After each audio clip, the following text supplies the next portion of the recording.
Hello, tree lovers. I'm Joel Mizell with the Tree Planters at thetreeplanters.com.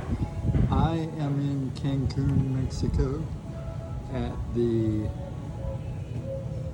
know what? I don't know the name of the place. Playa Carmen, which is the beach Carmenal, I think is the name of the motel.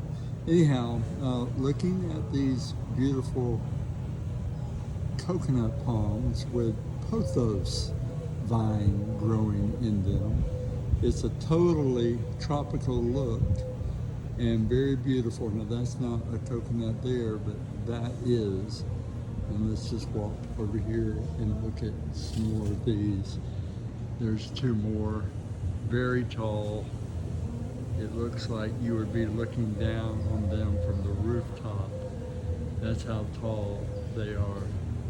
Stunning look, absolutely stunning.